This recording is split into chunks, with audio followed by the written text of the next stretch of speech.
pontos de vista defendido dentro de outros meios da sociedade que se diferenciam muito do que é a Igreja de Cristo, tá certo? Então essa predominância do bem material, essa predominância do prazer humano, né, do prazer da carne, no sentido de o homem ser sempre vitorioso, o homem ter sempre estar sempre por cima, o homem nunca ter problemas, nunca ter doença, a questão do pessoas que buscam glória, que buscam honra para si.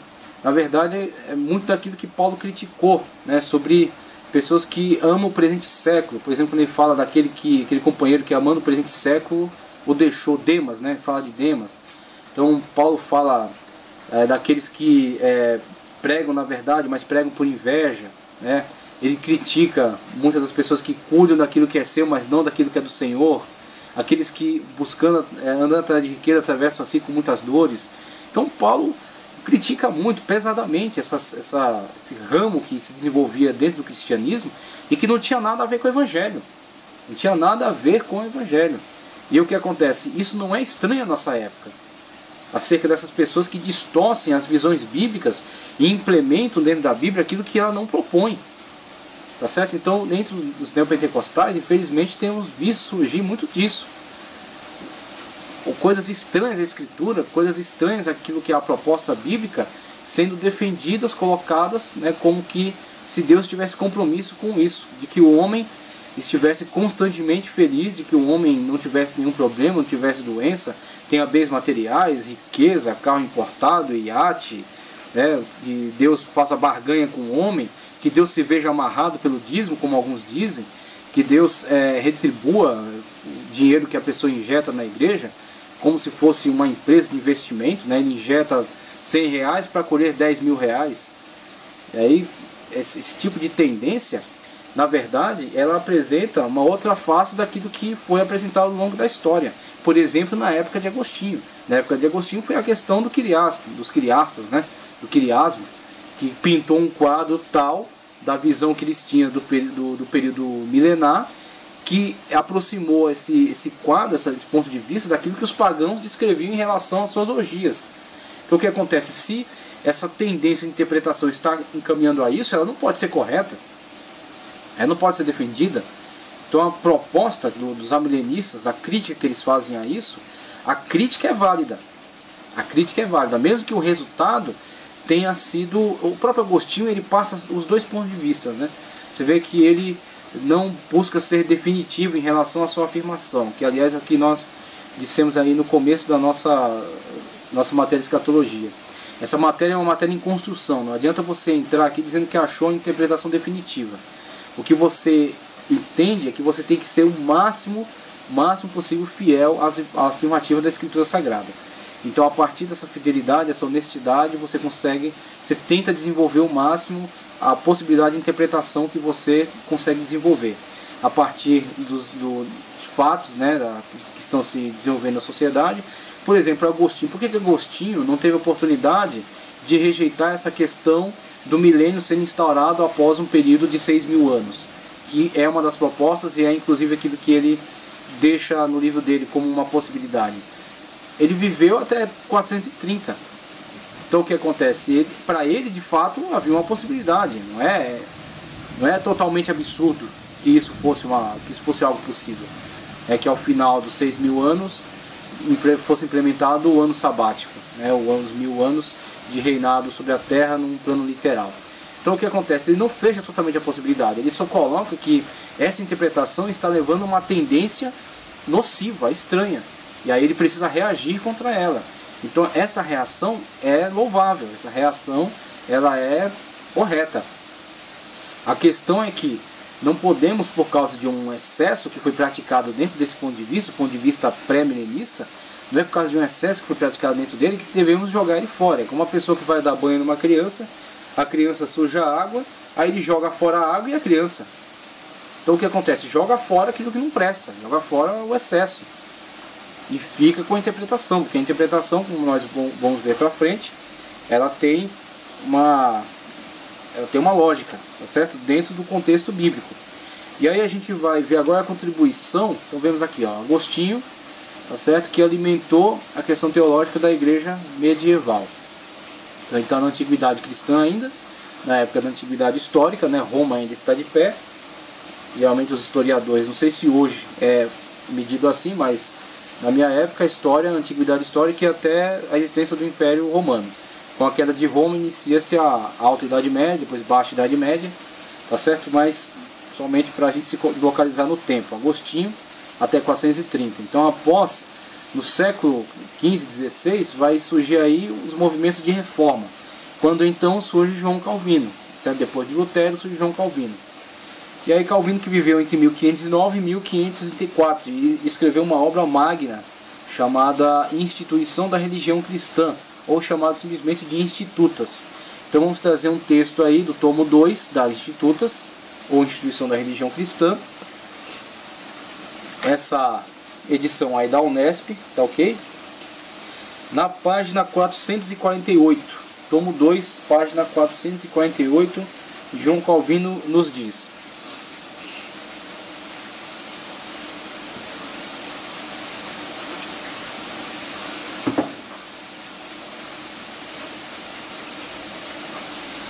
mas, a fim de que essa crassa ignorância, ele já entra logo com os dois pés, né? Mas, a fim de que essa crassa ignorância não lhe sirva de desculpa, eles sempre tiveram diante dos olhos, pelo próprio instinto da natureza, alguma imagem de ressurreição. Pois para que aquele santo e inviolável costume de sepultar os mortos, senão por penhor de uma nova vida,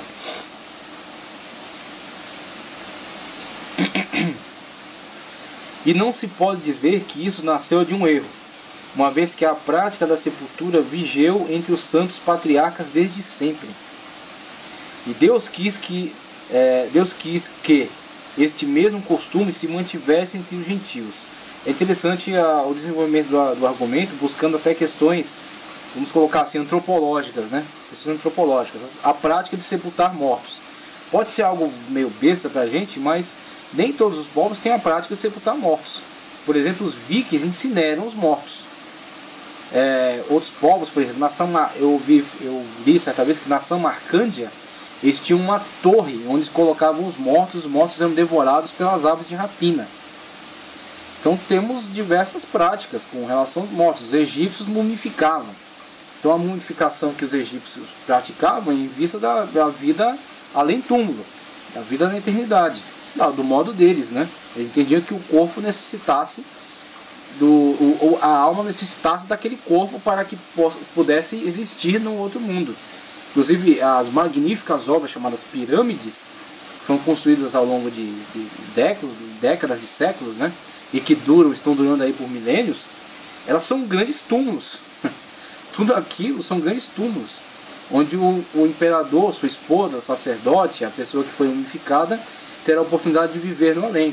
Um dos primeiros livros da humanidade, um dos primeiros livros escritos pela humanidade, chamado O Livro dos Mortos do Antigo Egito, é um livro de recitações mágicas que teria que ser decorado pelo monarca, né, pelo imperador, para que quando chegasse no além ele recitasse aquelas palavras mágicas e pudesse viver no além. Por exemplo, recitava determinada palavra, ele ressuscitava o seu animal de estimação. Recitava determinada palavra e se transportava daquele mundo para esse. Recitava determinada palavra, ele era autorizado a entrar no mundo da eternidade. Então o livro dos mortos do Antigo Egito foi escrito visando a vida do além túmulo. Então ele busca aí essas referenciais, vamos colocar assim, históricos, antropológicos, essa prática da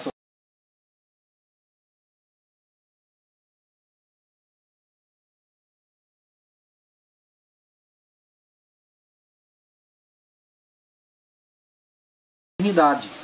A eternidade é algo que é compartilhado por todos nós. E Deus quis que este mesmo costume se mantivesse entre os gentios, para que, oferecida a imagem da ressurreição, despertassem de seu torpor. E embora esta cerimônia lhes tenha carecido de proveito, para nós, no entanto, é útil, se considerarmos prudentemente a sua finalidade. Porque não é uma refutação leviana de sua incredulidade que todos tenham professado ao mesmo tempo algo que em nenhum deles acreditava. Então mesmo aqueles incrédulos que rejeitam as afirmativas bíblicas, eles têm a prática. Então de certa forma eles se contradizem nessa relevância que dão ao corpo, quando enterram o corpo, quando preservam o corpo, tá certo? Quando honram o corpo mesmo de uma pessoa morta. Aí João Calvino diz, o que está na base desse comportamento, na sua origem, na sua raiz? É a questão da eternidade, de que haverá uma ressurreição. Por que guardar o corpo? Porque terá uma ressurreição. Por que colocar num caixão? Por que não joga na terra, né? Joga no mar? Porque há a crença numa ressurreição. Futuramente esse corpo se levantará, né, para estar juntamente com o Senhor. Tá ok? Então ele usa aí esse instrumento. Continuando, porque não é uma refutação leviana, já lemos. Satanás, por sua vez, não somente entorpeceu o intelecto dos homens para que juntamente com os corpos enterrassem a memória da ressurreição, mas também tentou com várias ficções, e aí começa a terceira crítica, né? É uma ficção, ele diz, corromper essa doutrina para que ao fim se extinguisse. Então há a produção de uma ficção, tá certo, que vai ridicularizar a doutrina, que por fim será abandonada. O mito aqui que já no tempo de Paulo, Satanás começou a enfraquecê-la, mas pouco depois surgiram os quiliastas, ele abre o verbo mesmo, mas pouco depois surgiram os quiliastas, que limitaram o reino de Cristo ao término de 1000 anos. Então veja aqui que quando Agostinho, ele de certa forma assente, né, que é uma possibilidade, a questão da proposta quiliasta ter algum sentido. Que proposta? A questão de que terminados 6.000 anos, conforme a contagem que eles estabeleceram, os parâmetros que eles estabeleceram, terminados os 6.000 anos, haverá o ano sabático chamado milênio, ou Kilias, né? De onde veio o nome Kiliastas, aqueles que afirmam o Kilias, os 1000 anos literal. Então ele coloca aqui Agostinho, que está antes disso, 430. 430 ele morre e não é possível ele constatar o cumprimento ou não disso. E aí João Calvino, veja, 1509. Do 1509 a 1564, ele está depois. Então, passados 500 anos do marco do ano 1000, João Calvino pode dizer, aquilo é uma ficção. Por quê? Porque não aconteceu. Simplesmente não foi estabelecido o reino da forma como os quiliastas afirmavam no tempo de Agostinho. Ok? Então o que acontece? A falha não é no sistema inteiro pré-milenista, em todas as afirmações. A falha é neste ramo de interpretação. É o mesmo reiterado erro que até hoje é cometido, os malditos cálculos que eles implementam para tentar deduzir as coisas acerca dos mistérios de Deus. Não adianta tentar deduzir os mistérios de Deus por meio de cálculo, de raciocínios humanos. Se o Senhor Jesus disse que nem ele, nem os anjos, nem ninguém senão o Pai sabe, só o Pai sabe. E aí, claro, não estamos aqui entrando no mérito da questão de Cristo estar hoje assentado à destra de Deus. Naquela época ele estava dentro da condição humana, tá certo? Então ele encarnou, ele entrou para a condição humana. Depois ascendeu aos céus num corpo glorioso, está assentado à destra de Deus. Então hoje é uma outra situação, ele está numa outra situação. Mas naquela época ele estava dentro das limitações de um ser humano. Ou ele não seria um ser humano. Se não fosse limitado, dentro de algumas limitações físicas, corporais, ele não seria um ser humano. Então ele estava como um ser humano. Ele era 100% homem e 100% Deus. Tá certo? Então dentro dessa condição, ele pôde afirmar sem mentir. Porque a mentira nunca esteve na sua boca. Só o Pai sabe. Hoje é outra questão, mas naquela época só o Pai sabe. E isso é que fica para nós. Não adianta esse tipo de implementação de cálculos, nem de teorias, nem de nada disso. Nada disso vai dar certo, vai funcionar. Tem que se limitar dentro daquilo que Deus revelou. Tá certo? Então o Calvino critica o quê? Essa proposta deles falhou. Então se essa proposta falhou, era uma ficção. E se era uma ficção, eles não têm autoridade. Eles não podem falar acerca disso. Agora é aquilo que eu falei. A criança suja a água, você joga a água fora, não a criança. Então ele quer jogar tudo fora. Sujou, vai. Não presta mais. Não adianta adotar esse tipo de interpretação.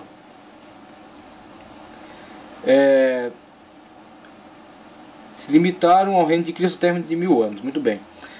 Mas este desvario é tão pueril que não merece e nem precisa de refutação. Agostinho não quis refutar porque não tinha tempo, que ia demorar muito. Ele diz que não quer refutar porque não vale a pena. Então ninguém refuta, né? Ele simplesmente pega uma questão da parte mais ridícula, né, daqueles que exageraram na dose, e refutam e simplesmente desprezam essa possibilidade e pronto, e acabou-se.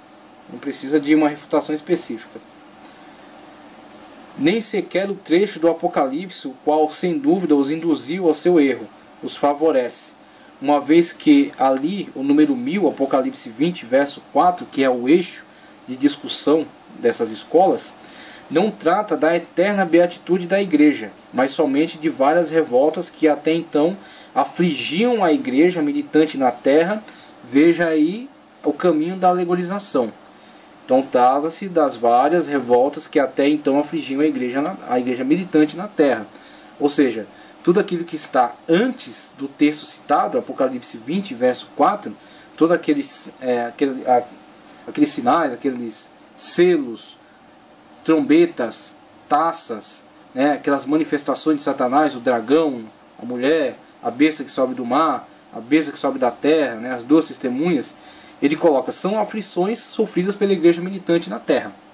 Certo? Então, ele caminha nesse sentido de que aquelas figuras, de forma alguma dizendo que elas não existem. Ele diz, sim, elas existem, mas como elas devem ser entendidas? A partir de um ponto de vista alegórico. João está falando acerca daquilo que a igreja está sofrendo na terra, a sua militância, a sua perseguição, as suas lutas, as suas vitórias, tá certo? Num ponto culminante dos 1000 anos. Então, os 1000 anos, de forma alguma, são algo literal, mas sim algo que está sendo vivenciado pela igreja ao longo da história.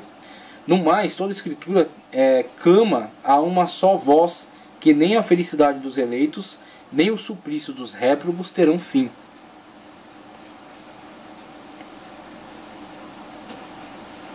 Além disso, de todas as coisas que se escapam a nosso olhar e que ultrapassam a capacidade do nosso intelecto, ou a fé deve ser buscada a partir dos oráculos seguros de Deus ou rechaçada.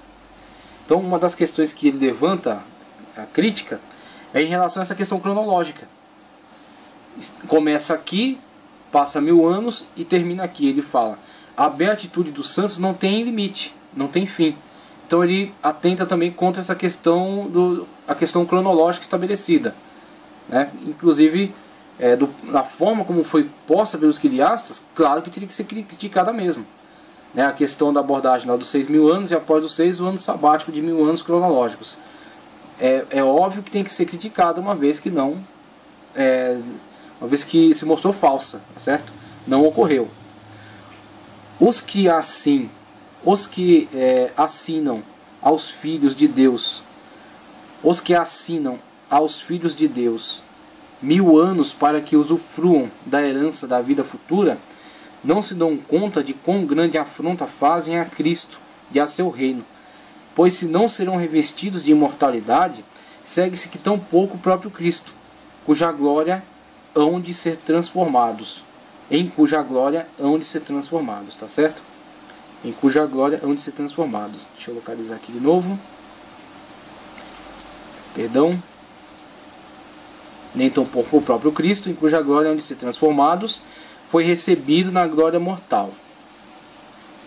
Se a bem-aventurança deles há de ter um fim qualquer, segue-se que o reino de Cristo, em sua solidez,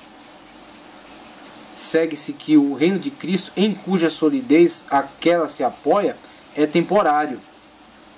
Finalmente, ou são ignorantíssimos de todas as coisas divinas, ou com oblíqua malignidade pretende desfazer totalmente da graça de Deus e a virtude de Cristo, cujo cumprimento não pode chegar a efeito sem que, destruído o pecado e aniquilada a morte, a vida eterna se instaure plenamente. Então veja aqui, a partir dessa abordagem de Calvino, né, seguindo também uma das interpretações de Agostinho, que Agostinho também não foi assim tão ferrenho com relação a esse arminianismo. Ele deixa uma pequena fresta aberta aí, uma possibilidade quiliasta. Mas Agostinho, Calvino já joga o negócio no lixo mesmo. Joga que o negócio não presta, é uma ficção. Então o que acontece? A partir desse ponto de vista, vemos a crítica da questão da interpretação alegórica, a questão dos excessos, da ficção, como ele chama, e a questão cronológica. E nessa crítica que ele faz à questão cronológica, ele fala, essa questão de viver fisicamente dentro do milênio é algo que, na verdade, é algo que desprivilegia a afirmativa bíblica da ressurreição e da imortalidade. Ele fala, se viveram fisicamente é porque não são imortais. E se ressuscitaram e vivem fisicamente no milênio e não são imortais, Cristo também não é imortal. Se essa proposta quiriaça do 1000 ano cronológico é uma proposta que tem começo e fim, logo a beatitude dos santos tem começo e fim. Então, se tem um começo e tem um fim, não é eterna. Então ele implementa essa crítica dizendo que essa proposta quiriasta, na verdade, é uma proposta ficciosa, é uma proposta de ficção, né? E é uma proposta extremamente limitada, de 1000 anos físico e temporário, né? Que tem começo e fim. E aí ele coloca a questão amilenista, na forma como ele desenvolve, como que uma proposta mostrando que, na verdade, o reino de Cristo na Terra, o reino de Cristo é eterno, o reino de Cristo não terá fim e será com criaturas espirituais, com criaturas glorificadas. Será com criaturas glorificadas, num corpo glorioso e vivendo eternamente. Então, logo, o entendimento escatológico dele é: João, através daquela linguagem alegórica, viu os sofrimentos, os padecimentos da igreja, mas quando ele aborda a questão do milênio, é a igreja reinante, tá certo?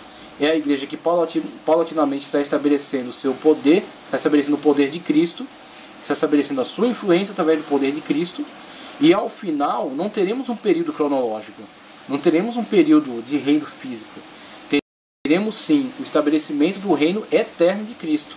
Então, na abordagem de João Calvino, não há aqui uma questão períodos, né? E aí vamos ver no dispensacionalismo como é importante essa questão de períodos, período da grande tribulação, período do milênio, período do juízo, período da eternidade, e a eternidade estende-se aí sem fim, mas divisões. O dispensacionalista subdivide o tempo, enquanto que João Calvino, na sua abordagem amilenista, estabelece apenas: estamos progredindo no Evangelho, crescendo, pregando, né, estabelecendo a igreja, e ao final Cristo virá estabelecer a condenação eterna e a beatitude eterna, que é aquilo que ele coloca, que é tanto, ele fala mais atrás do texto, tanto a condenação será eterna para os condenados, quanto a glorificação, a beatitude será eterna para os benditos.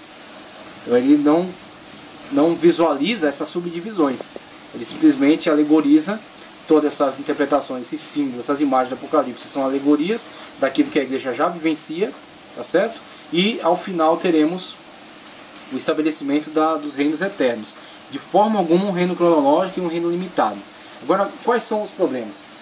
Quando o pré-milenista aborda, o pré-tribulacionista, pré-milenista aborda essa questão dos 1000 anos, ele identifica dois povos. Identifica a igreja num corpo glorioso, reinando com Cristo na terra, e identifica uma raça humana presente ainda, que resta do período do Armagedon, tá certo? Da grande guerra, que resta desse período ainda, depois de o cerco a Israel e a vinda de Cristo para libertar Israel desse cerco tirânico de Satanás, esse cerco tirânico do anticristo, tá certo? Então, quando Israel é liberto e aquele povo é entregue à matança, né?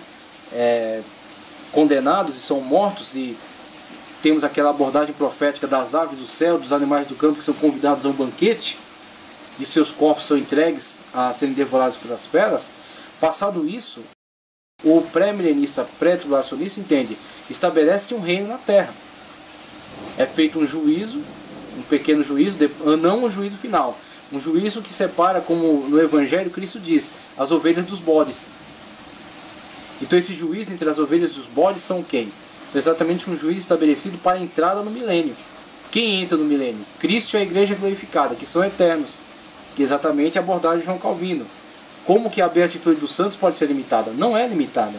A beatitude dos santos está sendo vivenciada através de Cristo e da igreja que foi arrebatada, que é glorificada, que não tem fim, é eterna. Certo? Aliás, é infinita, é eterna, é Deus, né? é infinita. Mas o povo, a raça humana que estava presente ali, ela é finita ainda, mas será infinita após glorificada, após ser glorificada ao final do milênio. Tá ok? Então o que acontece? A abordagem, você vê, a abordagem milenista, como foi falado no começo, é mais simples. Ela não visualiza essas subdivisões. Essas subdivisões acabam tornando a interpretação pré-tribulacionista, pré-milenista bastante complexa, porque tem que casar esse encadeamento de fatos, né? E tem que justificar isso biblicamente. Não adianta ficar fazendo imaginações e criar bons sistemas que não se fundamentam na Bíblia. Então tem que estar fundamentado na Escritura Sagrada, tem que ter testemunho bíblico e tem que estar no encadeamento de fatos. Enquanto o milenista diz, nada disso. Isso aqui é acerca do histórico da igreja militante. Essas perseguições são as perseguições da igreja. Este milênio é o crescimento da igreja. E ao final, parousia, juízo eterno para os condenados, beatitude eterna para os santos. Pronto, e acabou-se. Então essas são as abordagens, primeiramente de Agostinho, depois de João Calvino. Com Agostinho ainda temos aí uma possibilidade real de defesa tanto do amilenismo quanto do pós-milenismo. Mas com Calvino temos amilenismo e ponto final. Tá ok? E aí, seguindo, a gente vai começar a ver pós-milenismo aqui. Só quero fazer uma leitura, finalizando aqui o panorama geral do amilenismo. Como já vimos, o amilenismo tem alguns pontos de vista em comum com o pós-milenismo. E um deles é o que diz respeito à segunda vinda de Cristo. De acordo com esse esquema, a segunda vinda de Cristo é para inaugurar a era final e o estado final, tanto para os crentes como para os ímpios. Nesse caso, a segunda vinda de Cristo será imediatamente seguida pela ressurreição dos mortos, o julgamento de toda a humanidade e, por fim, o destino final dos justos e dos injustos. Sendo assim, não haverá nenhum período intermediário entre as duas ressurreições, como pensa o pré-milenista, período intermediário entre as duas ressurreições. Tá? Muito menos qualquer reino terrestre pessoal de Cristo, e nenhum milênio cronológico de 1000 anos contados. A vinda de Cristo, a ressurreição dos justos e dos injustos serão eventos que se sucederão em sequência rápida, sem nenhum período de tempo intermediário que possa ser observado. Então está aqui, essa é a abordagem amilenista, tá certo? Mais um trecho aqui que é também interessante. Com respeito às profecias, o esquema amilenista entende que elas são menos literais do que o que se pensa a maioria dos pré-milenistas. E novamente ressalto aqui, ele dizer que elas não são tão literais, não é dizer que elas não são canônicas, não é dizer que elas não são reais, tá certo? É dizer que elas são alegóricas e é dizer que elas se cumprem num plano espiritual. E aí o plano espiritual jamais deve ser encarado como um plano imaginário. Uma coisa é imaginário. Imaginário, por exemplo, é uma ficção que qualquer um pode criar, escrever um livro sobre ela e ganhar muito dinheiro com ela. E ela não ser real e nunca ter sido real e talvez nunca se realizar. Como Nárnia, Senhor dos Anéis, o Pato Donald, isso são coisas imaginárias, tá certo? Alguém imaginou isso, vendeu e ganhou muito dinheiro com isso. Agora a outra coisa são coisas espirituais. Coisas espirituais pertencem a uma realidade que é sobrenatural. A realidade natural é a realidade humana, a realidade do homem, tem as coisas palpáveis, as coisas concretas. Agora as coisas espirituais são as coisas que são reais, mas não são, mas estão sobre a realidade, estão além da realidade humana. Tá certo? São do mundo de Deus, são do mundo espiritual. São reais, estão presentes aqui, estão interagindo conosco, mas não são limitados como a nossa realidade. Estamos limitados ao tempo e ao espaço. E a realidade de Deus está acima de tudo isso. Tá certo? Então o que acontece? São alegóricas nesse sentido, são espirituais nesse sentido, tá? Sendo assim, as profecias não serão cumpridas num período terrestre de 1000 anos exatos. A tendência na interpretação das profecias é voltada para a ideia de que elas se cumprem dentro do período da história da igreja. Em alguns casos, as profecias teriam cumprimento na terra restaurada ou renovada. Aí eles já pulam de período da igreja para novos céus e nova terra. Então eles nem passam por essa questão do milênio cronológico. O milênio está sendo vivenciado ao longo do tempo da igreja militante. Por isso que o caminho natural dos pós-milenistas, quando vem o seu ponto de vista não podendo mais ser sustentado, o caminho natural do pós-milenista é o amilenismo. Dificilmente, vamos colocar aqui somente como uma forma, somente como uma brincadeira, é difícil um pós-milenista se converter para o pré-milenismo. Essa é só uma brincadeira, não é questão nem de conversão não, porque eles não estão fora da salvação, tá? São somente abordagens diferentes. Mas é muito difícil um pós-milenista se converter para um pré-milenismo. Geralmente ele se decepciona com o pós-milenismo em algum momento, não consegue mais sustentar esse ponto de vista, aí ele vai para o amilenismo. O amilenismo é uma igreja irmã, uma igreja vizinha, né? Uma dissidência próxima. Então esse movimento é natural. O pós-milenista acaba tornando-se um amilenista. Finalizando a questão da abordagem amilenista, uns entendem que a pregação do Evangelho não terá muito sucesso quanto ao futuro. Muito pelo contrário, o amor de muitos cristãos se esfriará. O mundo irá de mal a pior, e por se multiplicar a iniquidade, o amor de muitos se esfriará. Mateus 24:12. Outros creem na possibilidade de uma conversão em escala mundial no futuro, e finalmente o reino de Cristo chegará ao seu total domínio entre os homens. Finalmente o Evangelho conquistará a humanidade, mas outros infelizmente duvidam desse sucesso do Evangelho. Um outro ponto congruente com o pré-milenismo é a volta iminente de Cristo. É claro que essa volta iminente de Cristo é vista por alguns amilenistas como sendo algo virtual. E aí já é um excesso, né, na alegorização. Isso contraria completamente a ideia pós-milenista, que afirma que Cristo só voltará após a total conquista do Evangelho. Então, a gente vai entrar agora na escola pós-milenista, tá certo? Aqui vimos alguma aproximação de alguns indivíduos da escola milenista, uns de visão pessimista que acabam se aproximando do pré-milenismo, que tem uma visão pessimista também em relação à história humana, tá certo? Mas de forma alguma eles encaram aquelas subdivisões de forma literal, e de forma alguma encaram o milênio de forma literal, são alegóricos. Agora outros, com certeza alguns pós-milenistas que entraram por amilenismo, têm uma visão um pouco mais otimista, dizendo que o Evangelho na verdade conquistará o mundo. Mas essa visão ela é típica do pós-milenismo. Essa visão de que o Evangelho é a igreja reinante, está estabelecendo o milênio, está construindo o reino milenial e que brevemente Cristo virá para fincar a bandeira do milênio, né, e inaugurar o reino. Então adentramos agora ao ponto de vista pós-milenista. Deixa eu só retornar aqui.